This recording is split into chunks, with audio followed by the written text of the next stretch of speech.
Again जो है वो ओनली गलत जगह पे लग गई। सर से वो वीडियो फिर बंद हो गई है, लेकिन वो वीडियो में है इसी से तसल्सल सुधा के रखेंगे। मैं ये कह रहा था आपसे, ये जो यूनिट मैट्रिक्स है, यूनिट मैट्रिक्स का एक नाम और भी होता है, इसको हम आइडेंटिटी मैट्रिक्स भी कहते हैं। क्या मैंने समझ गया? आइडेंटिटी मैट्रिक्स, यूनिट मैट्रिक्स या आइडेंटिटी मैट्रिक्स। अगर ये लिखा हुआ है आपको आइडेंटिटी मैट्रिक्स, तो यूनिट मैट्रिक्स और आइडेंटिटी मैट्रिक्स सेम मैट्रिक्स होता है। और जैसा कि आप यहाँ देख सकते हैं कि जो ये यूनिट मैट्रिक्स है, इसको इसने आई से डिनोट किया हुआ है। इसे डिनोट किया हुआ है आई से, यानी कि ऐसे अगर लिखा हुआ है I2, तो इट मीन्स कि एक यूनिट मैट्रिक्स है। अगर ऐसे लिखा हुआ है I2, जिसका मतलब ये एक यूनिट मैट्रिक्स है, 2/2 का एक यूनिट मैट्रिक्स है। और 2/2 का यूनिट मैट्रिक्स कैसा होगा? इसके मेन डायगोनल 1 1 होंगे और बाकी सब हम 0 0 होंगे। ठीक है बात, यहाँ तक हो गई आपके पास यूनिट मैट्रिक्स की टाइप्स। उसके बाद अब ये जो कुछ हमने पढ़ा है पिछले 2-3 दिन में, जिसको अगर मैं शुरू से अगर देखना शुरू करूँ, तो सबसे पहले हमने मैट्रिक्स की इंट्रोडक्शन देखी थी, मैट्रिक्स के बारे में पढ़ा था, मैट्रिक्स क्या है, कैसे क्यों है। फिर हमने देखा था कि इसमें रो होते हैं, कॉलम्स होते हैं। उसके बाद हमने कहा था कि इसके अंदर जो इस तरह से कॉलम बनते हैं, इस तरह से इसमें रोज बनती हैं। ये सारी बातें आप पहले देख चुके हैं। फिर हमने कहा था कि इसका नोटेशन होता है। नोटेशन का मतलब ये होता है कि नाम कैसे रखते हैं, तो हमेशा एक कैपिटल इंग्लिश अल्फाबेट मैट्रिक्स का नाम होता है। फिर हमने ऑर्डर बताया था मैट्रिक्स का, कि ऑर्डर किस तरह से लिखते हैं, कि ऑर्डर हमें पता है कि ऑर्डर हमेशा ऐसे लिखते हैं कि किसी मैट्रिक्स में कितनी रोज है और कितने कॉलम्स है। पहले रो लिखते हैं और फिर कॉलम लिखते हैं और इसको पढ़ते हैं रो बाय कॉलम। दैट इज, अगर ये मैट्रिक्स आपके पास है, ये वाला ए मैट्रिक्स जैसे आपके पास है, तो इसका अगर ऑर्डर बनाएंगे हम, तो ये 2/2 का ऑर्डर बनेगा, 2/2 का ऑर्डर बनेगा इसका। ठीक है, इसी तरह से ये जो मैट्रिक्स है बी आपके पास, इसके अंदर 2 रोज हैं और 1 कॉलम है, तो इसके अंदर 2/1 का मैट्रिक्स रहेगा। इसमें रो 2 है और कॉलम 1 है। इसी तरह से फिर उसके बाद हमने लोकेशन देखी थी एलिमेंट्स की, या एंट्रीज की। जो एलिमेंट्स और एंट्रीज हम करेंगे उसकी लोकेशन क्या होगी। इसमें से अगर ये जैसे एक एलिमेंट, एक मैट्रिक्स बना हुआ है 2/2 का, तो इसके अंदर देखते हैं कि जो पहला एलिमेंट है वो फर्स्ट रो फर्स्ट कॉलम पे होगा, दूसरा element first row second column पे होगा, तीसरा element first second row first column पे होगा और चौथा element second row second column पे होगा। उसके बाद फिर हमने टाइप्स में शुरू की थी। टाइप्स में आज रिपीट करा चुका हूँ आपको, जिसमें सबसे पहले रेक्टेंगुलर मैट्रिक्स आया था, जिसके अंदर number of rose and number of columns बराबर ना हो, रेक्टेंगुलर मैट्रिक्स होता है। कॉलम मैट्रिक्स कोई भी ऐसा मैट्रिक्स होता है जिसके अंदर एक कॉलम होता है। रो मैट्रिक्स कोई भी ऐसा मैट्रिक्स होता है सिर्फ एक रो होता है। और स्क्वायर मैट्रिक्स कोई भी ऐसा मैट्रिक्स होता है जिसके अंदर रो और कॉलम की तादाद बराबर होती है।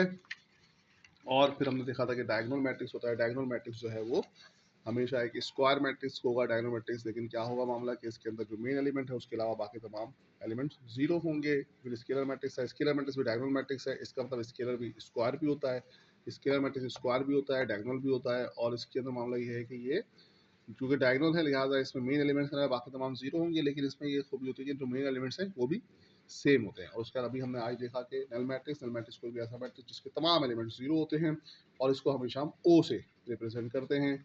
और उसके हमने देखा यूनिट मैट्रिक्स। यूनिट मैट्रिक्स एक टाइप का स्केलर मैट्रिक्स है, स्केलर मैट्रिक्स एक टाइप का। बट इसमें मामला क्या है कि इसमें जो मेन एलिमेंट्स हैं वो 1 होते हैं।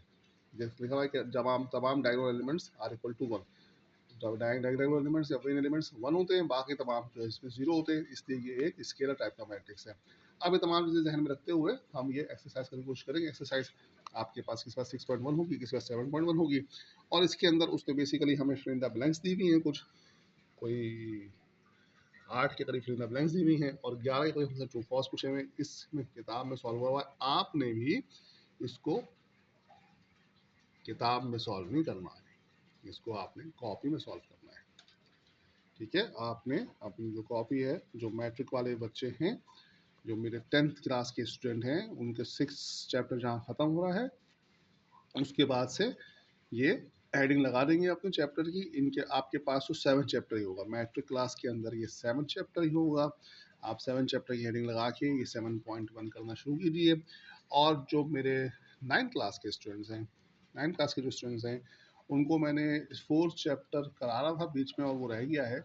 उसमें 4.3 तक गालिबन हमने कर लिया था काम। तो 4.3 के बाद वहीं पर छोड़ दीजिए उसको, 4th चैप्टर को। फिर हम इंशाल्लाह we will come back to it. असल में चूंकि मुझे अंदाज़ा ये था कि ऑनलाइन क्लासेस के अंदर या जिस तरह से ये लेक्चर जाते हैं इसके अंदर थोड़ा सा समझना थोड़ा सा मुश्किल होता है, लिहाजा मैंने आसान चैप्टर चूज़ कर लिया था। फिर इंशाल्लाह I will come back to you इंशाल्लाह, और वो मैं 4th चैप्टर आपको कराऊँगा।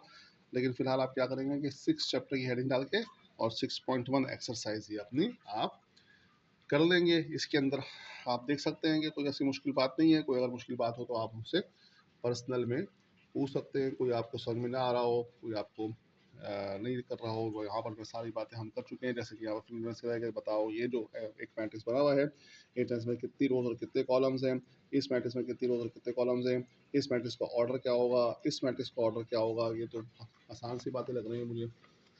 यहाँ पर कह रहा है कि जनाब ये जो मैट्रिक्स है ये क्या कौन सा मैट्रिक्स है, ये 1/1 का मैट्रिक्स है, सारे 1/1 का मैट्रिक्स जो स्क्वायर मैट्रिक्स होता है। इस तरह से ये पूछ रहा है ये कौन सा मैट्रिक्स है।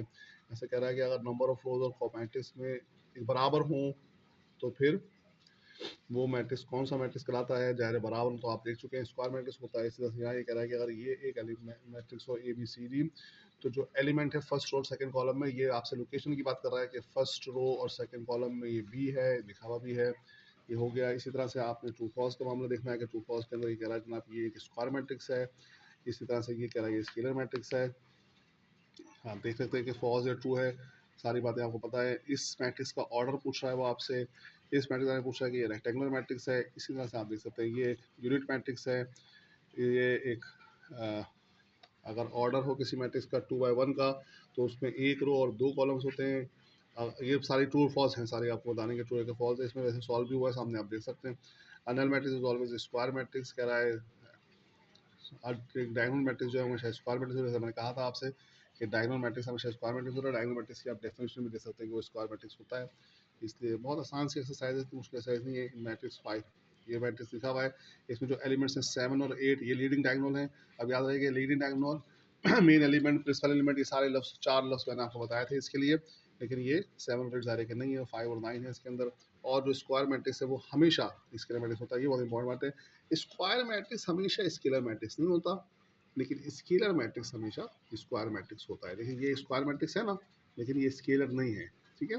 लेकिन अगर ये स्केलर मैट्रिक्स है तो ये स्क्वायर भी है, ठीक है। तो ये बहुत इंपॉर्टेंट बात है कि इसने इसको थोड़ा सा घुमा के पूछा हुआ है। यहाँ तक आपका मैं लेक्चर रोक रहा हूँ। उसके बाद जो है आप 7.1 या 6.1, अगर आप 9th क्लास में पढ़ते हैं तो 6.1, और अगर आप 10th क्लास में पढ़ते हैं तो 7.1 अपनी अपनी कॉपीज में इसी तरह से कर लीजिए, जैसे कि फिल द ब्लैंक्स और ट्रू फॉल्स हुई हैं।